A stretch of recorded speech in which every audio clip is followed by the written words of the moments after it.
Hi, my name is Wilkin Brutus. And I am Paulette Francois. You're listening to A Boat, a Voyage. Okay, mama. Sakap fet, sakap fet. Boule na boule. Creek, Crack, creek. crack. Why you sound so tired? I'm tired. Because you are horrible, that's why. Okay, tired. what is our Haitian saying for today? Sonje, lapli, m'bliye ki jon. Sonje premier grand lapli qui te fait mayi a pousser. Repeat it again. Sonje premier grand lapli qui te fait mayi a pousser. Into Remember the first rain that make the corn grow? Something like that. And what does it mean though? How can you paraphrase it It's for? mean like, I guess, don't always remember who you are, where you from. Remember where you come from? Don't never forget where you come from. That's what it means, I think. Okay.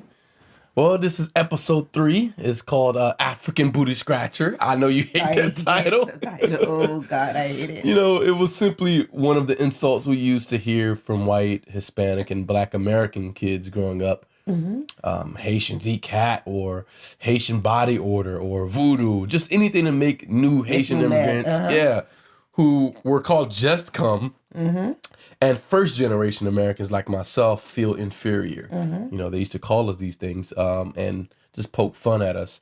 But now the African diaspora is finally, coming together. Stories are being shared. Cultural understanding is happening. In your journey, you lived in Key Largo, different places in Miami, mostly in Haitian communities, right? But in the late 90s, you were forced to settle in Dyson Circle, a poor project housing community in West Palm Beach. You soon realized that African American and Haitian interaction was a love-hate relationship, very similar to like Italian versus Irish or Korean versus Japanese. So I guess this question I have is, how would you describe your experience dealing with prejudice and discrimination within that Black American community? There's something about Black American back in the days. They always like try to pick up an Haitian. But me, I'm always keep my head up because I know where I wanted to go. And I refuse to settle for less. So sometimes life can be tough, but I always keep my head high, knowing tomorrow will be better. You know? Can you remember like any instances in that neighborhood that, like, man, the instance in that neighborhood I never been in that situation before until I get to that Pacific neighborhood. Because at the time, I had a Cadillac DeVille. They were so jealous of me as a Haitian woman driving that car. So they always telling me, or the stopper car used to drove by President Ronald Reagan or something like that, who first had the car. And they always say, I'm driving this car. I was from Haiti and dumb Haitian and this and that. And because I always dressed up my children, dress you guys for church on Sunday. My kids always dress well, even when they're going to school. So they're always like, even I help them too. I give them ride in the car if they need to go places. But they're still jealous of me because I'm Haitian driving that type of car. But to me at the time, I was never picture certain thing, why people doing things, Why do they act like that? This is a big country. You can have whatever you want. But you have to have a set of goals. You don't just sit there, stay on welfare, and then expect everything to hand to you. You have to get up and work for it, because this country offer you so much, but you're not gonna just sit there for them to give it to you. You have to, even though they help you in a certain situation, you have to get up, make tomorrow better for you. But I remember you had some big issues with the next door neighbor. Let's not name any names. Yeah. But on the other side, we had a great relationship. Yes. Remember, we can name them Pam and Keita. The rest of them really respect me. So on one side, great African American family who loved us and we loved them, and then literally the opposite. Yep. On the left side of Jealousy. the building, They remember they used to leave the trash in front of the yard. Sometimes they put Can you the explain trash. that? Yeah, they used to give me so much problem, and because of jealousy of the way I carry myself, sometimes they can cook the food and put the trash in my backyard, in the back door. But one day I woke up, I'm like, what happened? Why is the house smell like that? Because before I go to bed, everything is clean, carpet vacuum, everything is clean. So I was like, flip the couch, check everywhere in the house. Why would it be smell like that? For whatever reason, something may tell me, because I have this wall unit, I put the wall unit in the back door. So when I'm not home, nobody go outside. I only leave the front door, open, but I leave the back door. I put the wall unit across the back door. And then I say, what can it be smell like that in the house? Because the back door never open. Mm. The wall unit is closed, And I go outside, make a round to the back of the house to see what happened. There was garbage all over my backyard, all over my back door. So I called the police. So when I called the police, the sheriff came, officer, we will not say name. Well, you can say the sheriff name. We don't have a problem with the sheriff. Officer Gilbert came. I remember Officer Gilbert. Yeah, when Officer Gilbert came, I'm like, I explained it to him what happened. And he looked at the house. He said, everything is clean. Why is the house smell like that? I said, that's the reason why I called. I want to show you something. So when the Officer Gilbert came, we walked, to the backyard. And he was like, oh my God, this is unbelievable. So he went to her house, and asked her, what did you cook last night? And she said, why you ask?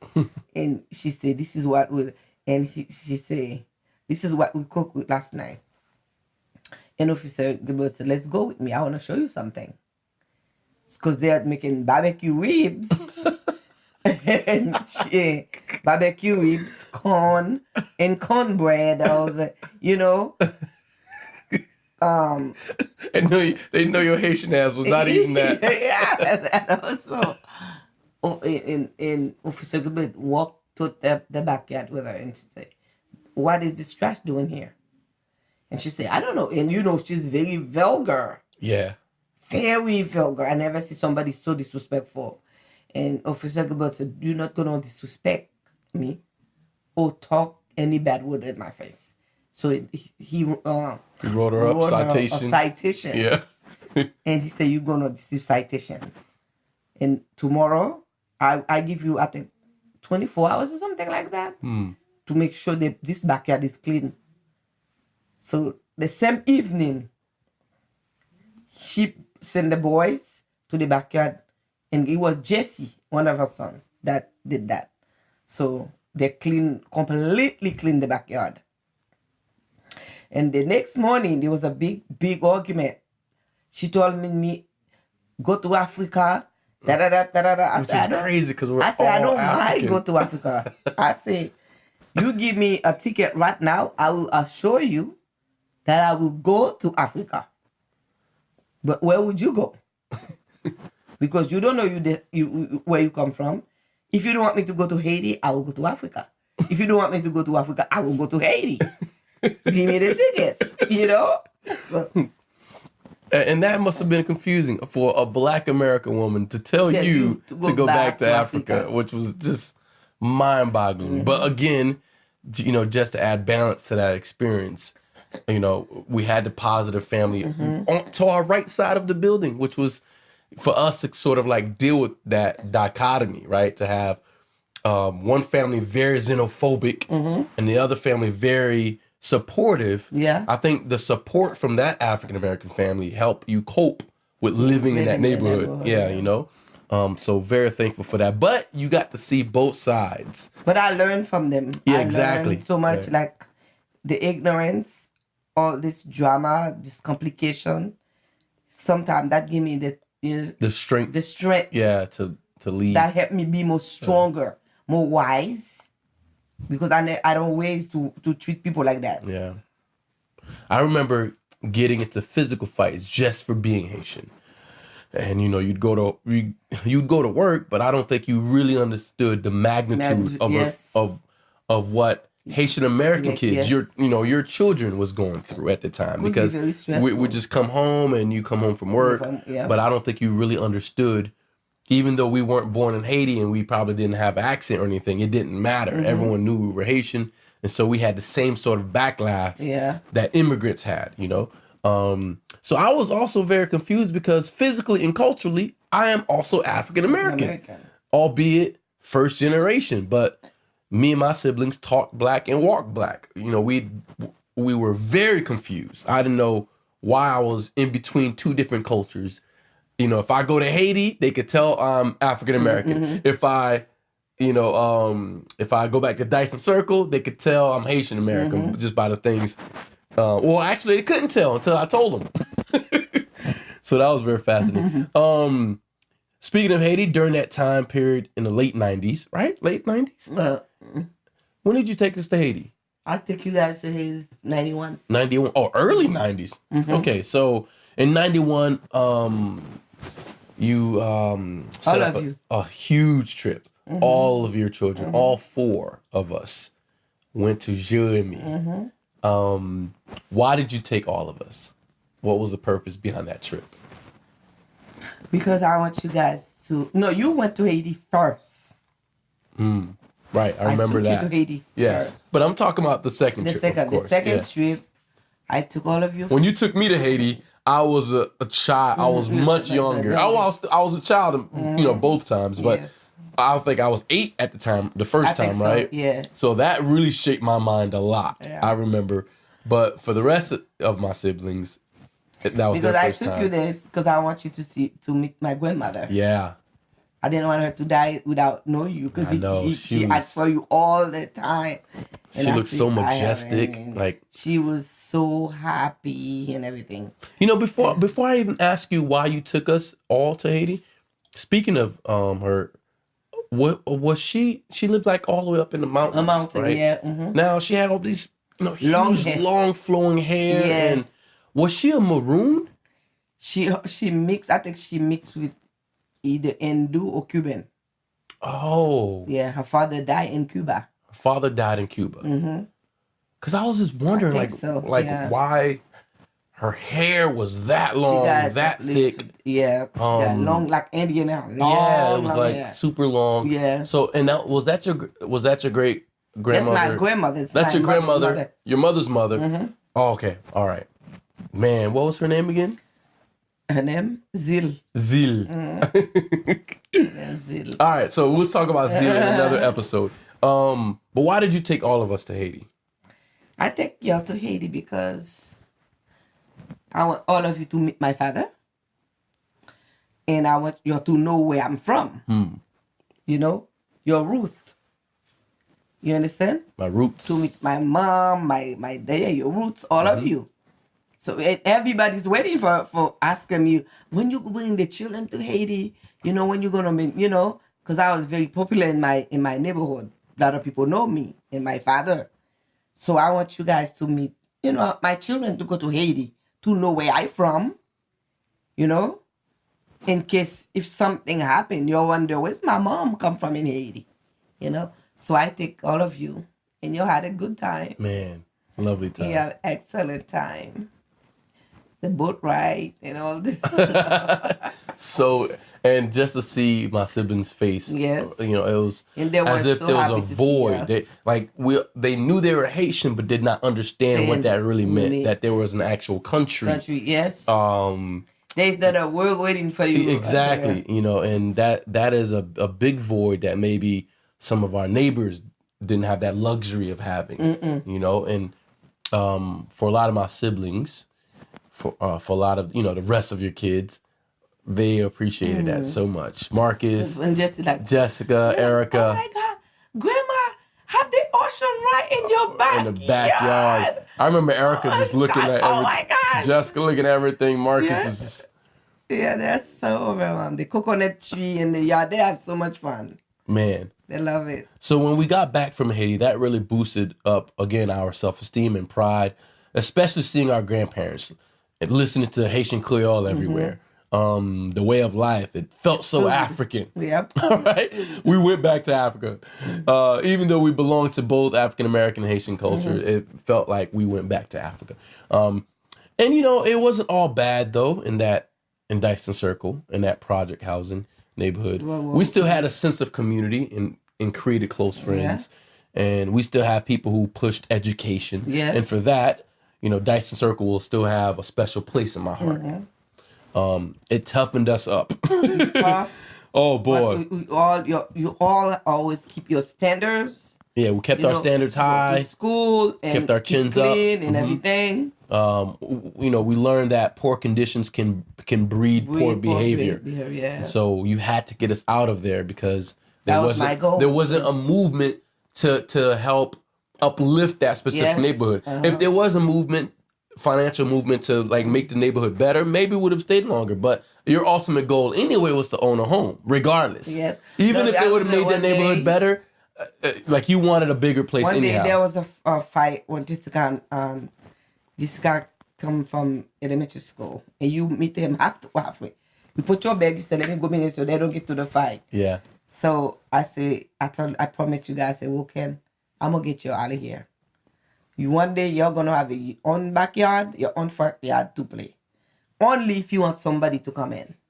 But I promise you, I'm going to get you out of here. And you said, okay, mommy, but you don't see how? Yeah. But I know how. We're going to get out of there. So a day, I think we moved here. Your birthday was May 25th. And May 25th, I already do the closing and everything. The closing is done. And one day after school, 2 days after one day after your birthday, May 26th, and I show you the key. And you were so excited. Screaming like, what? And you're like, Mom, you got a new car? Oh my God, you're so happy. I'm like, no. And you keep saying, what's the key for? What? And you're like, no. Oh my God. No. Are you serious, mommy? I'm like, yeah. This is the house key. Out. And then May 27, we move here. My goodness. 1999. That's amazing. Yeah. And I remember, I will never forget that day. Yes. I will never forget that day. It's almost like you couldn't wait to come home just to surprise us. I can't wait to come home. I think that same day I was talking to Dennis and my close friend at the time. And we were just having conversations about leaving the neighborhood and, you know, just going somewhere better. And then, but either it was that day or the day before. And then all of a sudden you bring this key. I'm like, what? And I'm like, yeah, you say you live in. I say, Mom, don't worry. You're not gonna reach your 17th birthday here. You're gonna be out of here. God gonna make a way. I'm not gonna keep you here. We're gonna get out of there. Don't worry. Now, to get back to the human relationships in that neighborhood, you still allowed my African American friends over the house because you knew not to generalize. Okay, that we got that understood. But your Haitian friends had a more culturally biased, more conservative mindset because of what they went through. But why were you much more understanding than your friends? I had a way. I don't like judge people. I think everybody have a different issues. I always try to treat people the way I want them to treat me. So when it comes to feelings, I'm really try to protect people's feelings, you know. But my limit with you, if you disrespect me. If you disrespect me, you have no place in my home. I have my distance from you. But I always try to give people a chance to socialize with me. Talk to me. So while you talk to me, then I define who you are. That's how you get a good clarification of knowing people. By them communicate with you. Then you like, you may say nothing. But in the back of your head, you're going to choose if that person worth to be around you or not. So that's why when your friend come over, I want to treat them with respect because they're your friends. But at the same time, too, I treat them like my children, too. because I don't want to do anything to jeopardize the feeling. Appreciate that so much. Yeah. That's why my house always full of kids. Yeah. When they come to visit, to visit you or the girls, you know, I always like offer them drink, offer them fruits, offer them snack and stuff like that. They really appreciate that. You know how kids are. Yeah. And that's why some of my African American friends didn't understand why their parents held those biases. Because they're like, Miss Francoise, all right with me. I just ate some D-Lee. Over there. They try to pronounce Haitian foods. I try to, help them pronounce it for them. Yeah, like I miss Paulette. Learning new words and stuff. And it was we were all so young, I was young. 15, 14, not even realizing. I always have a party that sometimes every year I have to eat 4 different parties. You open up to them. Now, when you were growing up, so that's my little rundown of what it felt like being Haitian American at that time, knowing that society treated your generation harshly because there's a xenophobic atmosphere for new Haitian immigrants, and that energy then gets passed down toward the offsprings, the children. So what you went through, we also went through, sometimes even worse, which is very weird. Now, when you were growing up, did you have any issues with Dominicans? And did any of that experience reminded you of how you were treated by African Americans? When I was growing up in Haiti, to these days, I'm always like have this fear to go to Dominican. I don't know how to explain that. Because the way I heard they treat Haitian people over there. So I never have a desire to go to Dominican. Not because an individual, I hate Dominicans people. You understand what I'm saying? Yeah, so you're saying it's not that you don't like Dominican people. It's that it's not that I don't like Dominican people. I have a lot of Dominican friends. But I don't have desire to go to Dominican. Even though I have family live there, I don't want this my choice not to visit there. Because the way they treated Haitian people there, I don't want to go and be victimized mistakenly over there. Right. You understand what I'm saying? Right. But if there is somewhere, if I know a country who don't like my culture, personally don't like Haitian, I don't have to go there. Right. Not because I want to show people that I go to Dominican. Yeah, especially if you don't have to go. If I don't have to go, like if my family, if my culture not welcome there, I have no reason to go there. But not because that that I hate Dominican. Right. I don't hate Dominican in anybody. I don't have the hate in me for no one. So I didn't even know we had, like, how much is it a big size, a big portion of, not big portion. How many family members do we have in the Dominican Republic? I have several family members over there. My cousin, she just go back to Haiti. She was a nurse over there. Oh, she was a nurse there? Yeah, she was a nurse over there. She finished school over there for a nurse, but she go back to Haiti now because it's too much going on. She just don't want to victimize for certain things. So she was a nurse in Dominican Republic, and she just felt hate towards her as a nurse?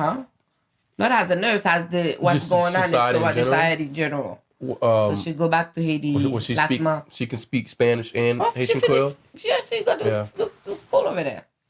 Yeah, she finished over there. She graduated over there. But even right now, if I heard or in Jamaica or Africa or anywhere, right, they don't like Haitian, mistreated Haitian, I'm not going there. Right. I am not going. Yeah, it's a matter of safety. It's a matter of safety. I don't care. They give a free ticket. Even in New York right now, or Paris, anywhere in the world, they hate Haitian. They don't like Haitian people. They're mistreating them over there. I will not buy my ticket to go there. Yeah, I have no business over there. That's the reason why I don't go to Dominican, because the too much going on between Dominican and Haitian. Right. So when you it was just a border. Exactly. I don't see why, because I always thought if something happened in Dominican, if something happened there, let's say it's a tsunami or God forbid there's an earthquake over there, where do you think they're gonna go? They're gonna go to Haiti because this is what's closer to them. Right. You understand? They're gonna completely go to Haiti. But you don't hear Haitian mistreat Dominican like that. You barely hear that storyline. You don't hear Haitian people hate other culture. That's rarely to hear. Right. Because Haitian people always embrace inclusive any culture. As a matter of fact, they will give them more protection than you from Haiti. That's the history of Haiti. Yes. Is to gain freedom and seek other people. Yeah, and lend out support. That's why when you see when Haitian people, like if they're somebody coming elsewhere and for visit them or whatever, they will treat you with so much respect, you know, so much dignity. They will respect you and treat you real good. Now, when you left Haiti, so you had that in your heart about, visiting Dominican Republic. Did you expect? Because obviously you didn't at 16 years old. You didn't have any experience with African Americans at that time. No. So did you expect the amount of animosity from African Americans? What did you think of African Americans before you came to the States? Nothing.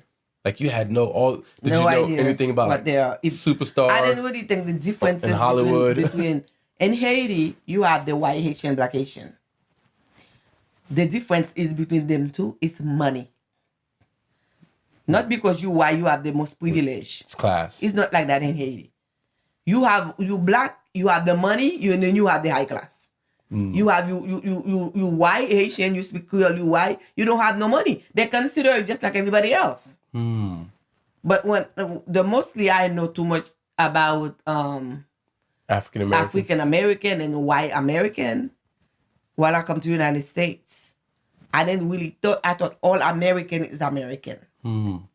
But when I was in Haiti, what I know when I was in Haiti is the one who has more money. The more money you have, the higher your class, But if you don't have no money, you on the floor just like everybody else. So it's confusing for you to see African Americans at that time hate you that much when y'all on the same level. And I'm like, why would this person a black? Another black. And I'm black. And then what's the matter with you? We only speak different language. Yeah. That's all. It's not that I disrespect you or mistreated you. And even though sometimes I cook, I give the food to her children and everything. But I got it tough with her too. Now, yeah. So of course you saved your money. You eventually, bought the house we talked about earlier, and it was in a neighborhood that is multiracial, multicultural, middle class neighborhood. Yeah. That has a lot of Haitians, right? And Successful Haitians, lot of Chinese, whites, black, Latinos, Chinese, everybody. Yeah, my sister's best friend is Palestinian. So, the neighborhood is extremely diverse. Very different from where we are when we were before the Dyson Circle. So what did owning a home in the U.S. and Haiti mean to you? What you moved into this neighborhood, so now our mindset about American society started expanding. Now it wasn't just limited to this poor neighborhood with this specific type of class of black people. Again, all of our neighbors were not the same, right? Pam and Keita, they were absolutely wonderful. The family to our left was absolutely horrible. So we got an insight of the inner class differences within the projects, right?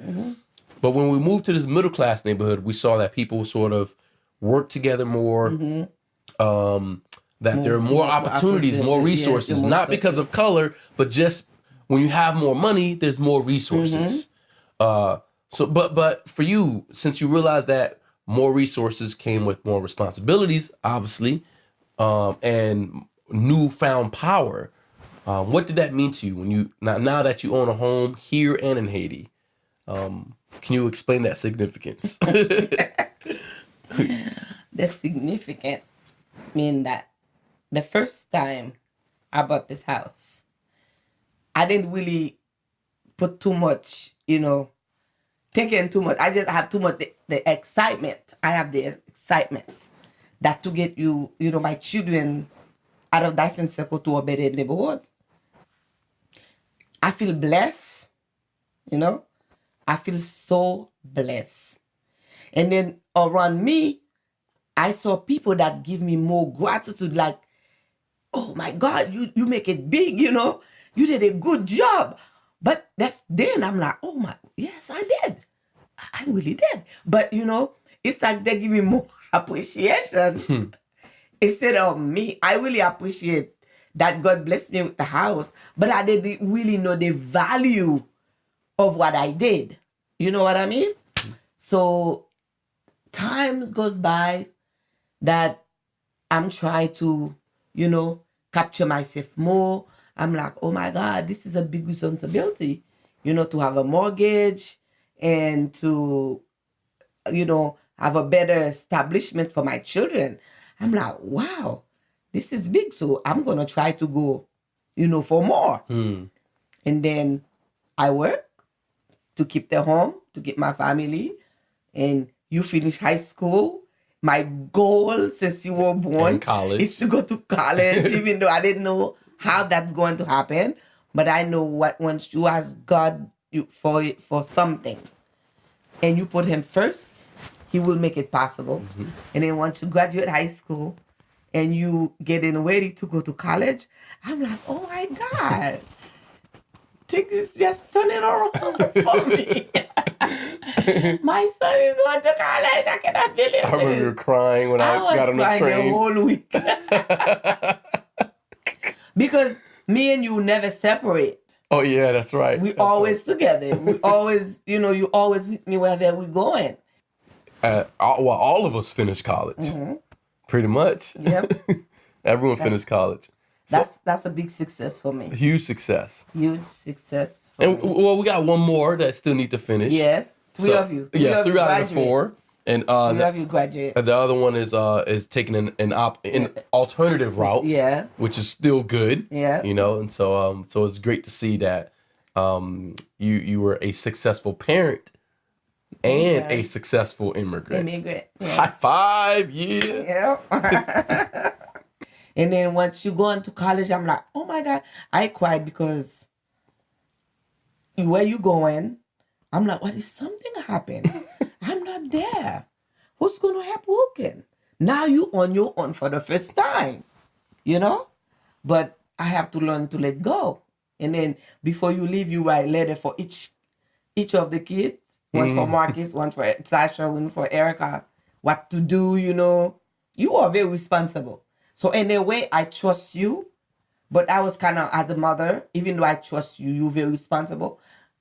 As a mom, I just feel a little paranoid. Not knowing, what's going to happen. But times pass, things getting better. Right. And then you ended up buying and then I ended home in Haiti. And end up building a home, got the land. Oh, build a home, my bad. Yes. How dare I say buy when you built? Excuse me. I ended up refinance my home here. Yep.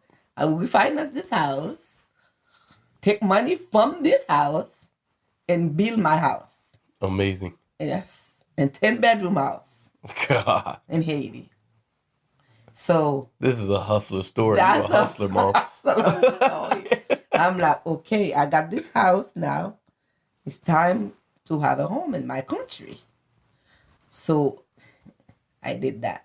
Man. And then I'm looking for the more. For the next path. For the next path. For the future. Yeah. So you are officially a successful immigrant story. I didn't know much about you until I went to Haiti as a kid. That was the first experience where I'm like, oh, this is my mom. Yeah. And I also learned more about you when you visited me in South Korea. So for the next episode, let's sail there. Okay. Let's go to that next episode and talk about how that felt to be a Haitian refugee, an immigrant that came to this country by boat, only to fly to a different country to now visit your son Yeah, let's go to that episode. All right. So my name is Wilkin Brutus. My name is Paulette Francois. You're listening to A Voyage. Come ride with us. All right.